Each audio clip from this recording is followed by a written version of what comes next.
A brand is really a lagging indicator. I love Jeff Bezos' definition of it, which is a brand is what a customer would say about you when you're not in the room. So what someone would say about you when you're not in the room. Branding, though, is forward thinking. So if a brand is in the past, it's based on what you've done. Branding is strategy.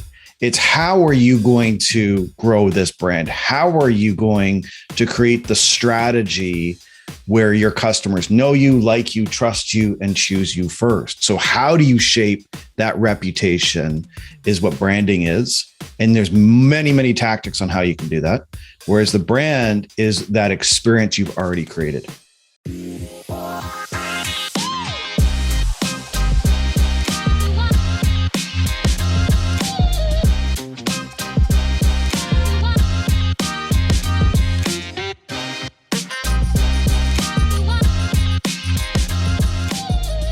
Hi, I'm Nishant Garg with WhatMarketWants. My guest today is a branding expert.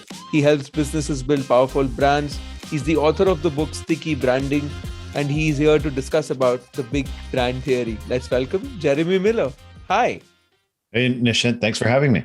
So, Jeremy, tell me, how's your journey been in the branding world? It's been squiggly would be the best way I could describe it. Is I had no idea I was going to become a globally recognized branding guru, and I don't even want to call myself a guru. It's a weird thing to say, but it's I started out as a salesperson in the software industry and joined my family's business going back 2004. And the way I got into branding was I realized our business was going down. It was sinking. And when we studied our customers and we studied our market, we realized we didn't have a sales problem. We had a branding problem. But the problem was I was a sales guy. So I read everything I could get my hands on. And again, I hit another problem. All the branding and marketing books I could get my hands on were about big companies like Apple and Nike and Starbucks. So I've been carving out my own journey to master how do mid-market businesses grow what I would describe as sticky brands where their customers choose them first. So before we take a deep dive into the world of branding, if you have to pick one word, how would you define a brand? One word is reputation. All right. So what does the term branding mean to you? What is branding? Well, I think branding has an identity crisis that if you were to ask a dozen people what they thought of what branding is, it would all anchor back to what their source of profession is. So if somebody was a graphic designer, they would talk about logos and identity and color consistency. If somebody was coming from advertising, they would talk about the brand through that lens. If someone's coming at it through the lens of HR, it would have that lens. And so the way I start to separate these topics in my mind is I think there's really two distinct definitions. A brand is really a lagging indicator. I love Jeff Bezos' definition of it, which is a brand is what a customer would say about you when you're not in the room. So what someone would say about you when you're not in the room. Branding, though, is forward thinking. So if a brand is in the past, it's based on what you've done. Branding is strategy. It's how are you going to grow this brand? How are you going to create the strategy where your customers know you, like you, trust you, and choose you first? So how do you shape that reputation is what branding is. And there's many, many tactics on how you can do that. Whereas the brand is that experience you've already created. I love that. And it's true. The term branding itself suffers from an identity crisis. So tell me, what are the most common myths around branding, according to you? Common myths. I think the most common myth that I come across is your brand has to be consistent and static. So you'll hear people say, you shouldn't change your logo. Your colors need to be the same thing. But if you look at a high growth company, the brand is evolving rapidly. If we go take Starbucks or Apple, if you look at their brands today, they are beautifully consistent across all channels. The logos are the same, the design's the same, the standards are the same. But if you were to go back to the 70s and 80s when these companies were startups, and you look at the history of both, there were so many iterations that are going on in the colors, the design, the thinking, the value proposition as they found their feet. So trying to compare yourself to what Coca-Cola or Apple or any of these big companies are doing is really a challenge of what branding is. I think branding is something that needs to evolve, in that if you're a fast growth, evolving company, then your brand is going to get messy at times. And that's why I really believe in this idea of a brand in progress, that you're constantly working on it. If it's a journey, it'll never be perfect. Wow. So tell me, why should companies care about branding? What can branding do for your business?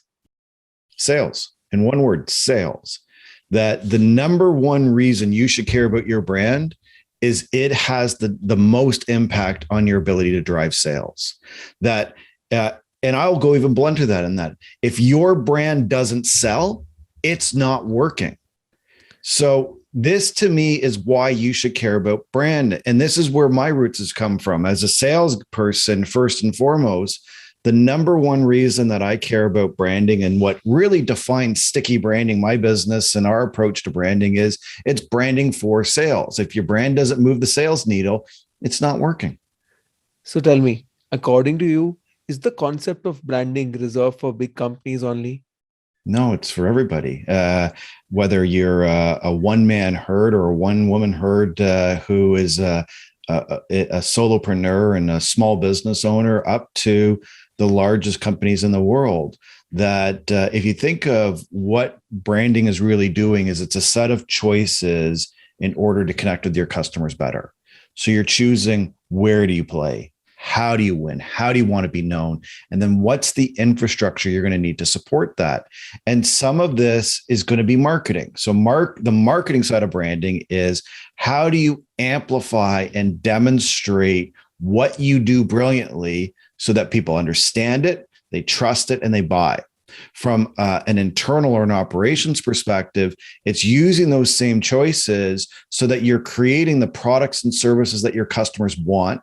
And more importantly, you're creating them in a way that gives your business a competitive advantage. Because an area that you'd be able to see that you don't have a brand is if you're competing on relationships or price. So somebody has to know you, or you're selling it on the lowest price.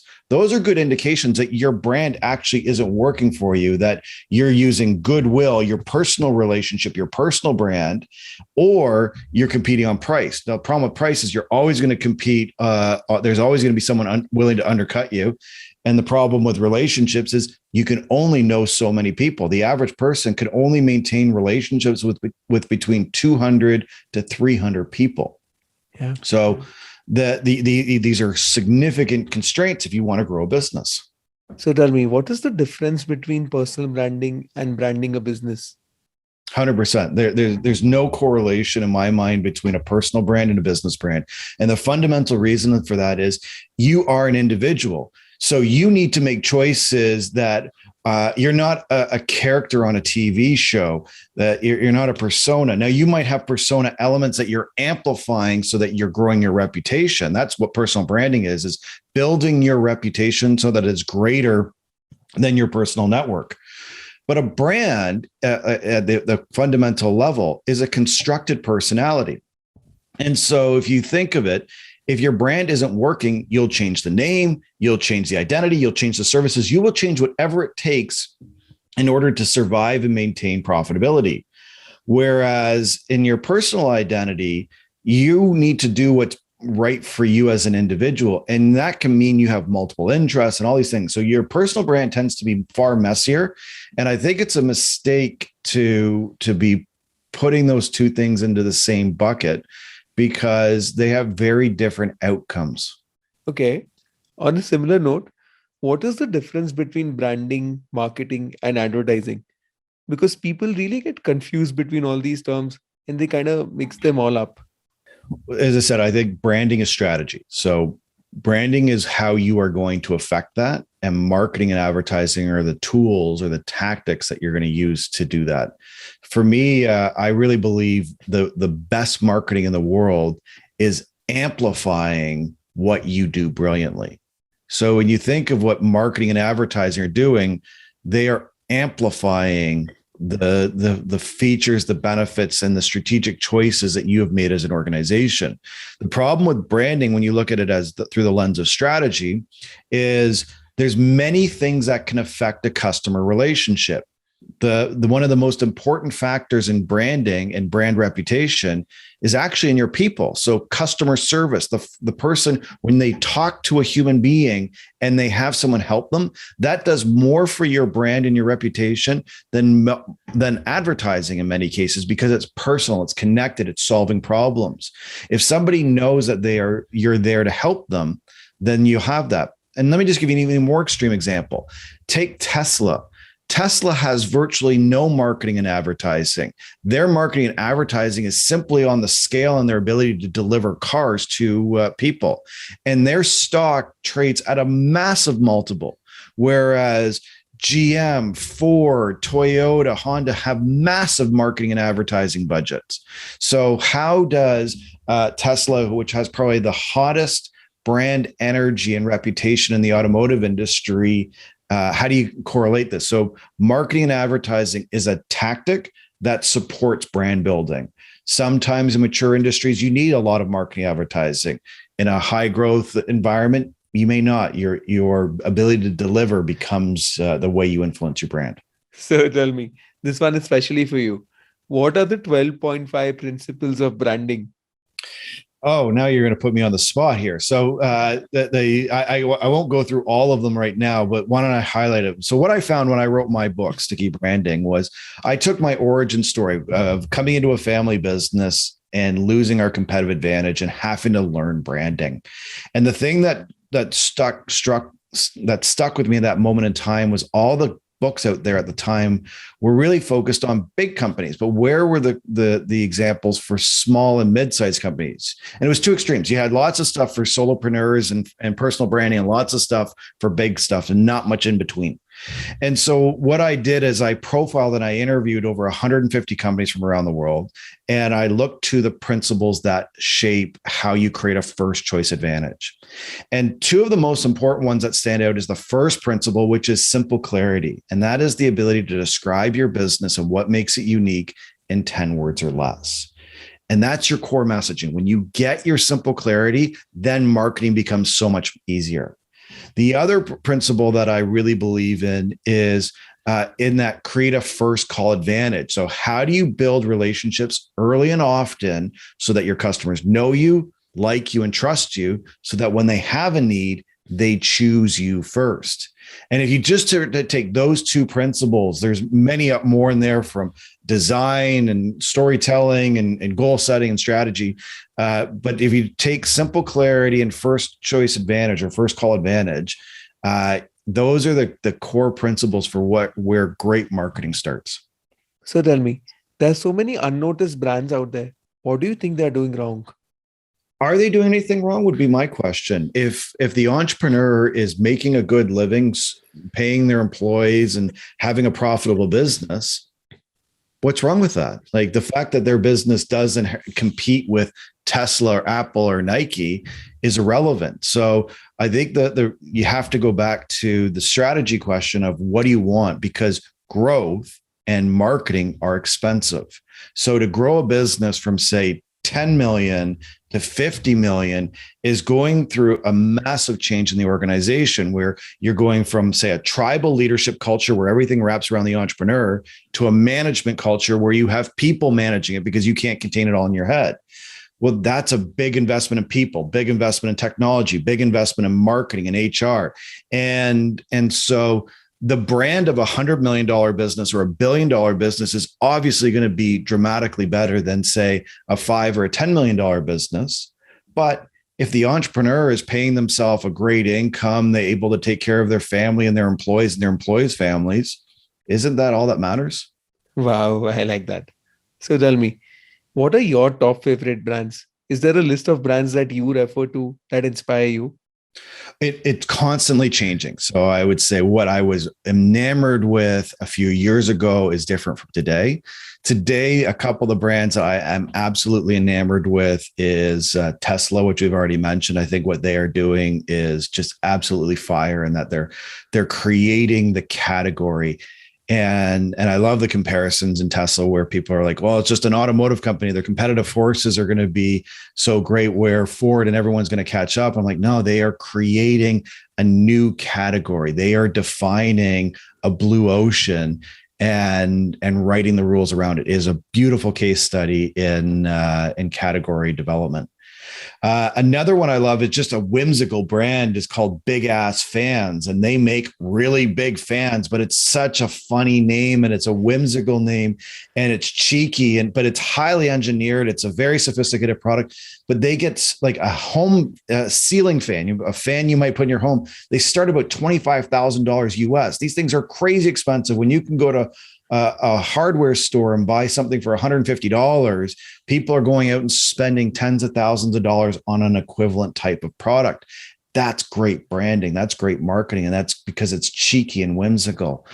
And then I'm always just fascinated by when I meet an entrepreneur or a business owner that's just doing something smart and great. And there's lots of brilliant examples of this. The company that I work with is called Dayton and Associates. They are a global leader of infrastructure asset management software. So departments of transportation or state road authorities use their software to manage all the roads and bridges. And they are the global leader of this.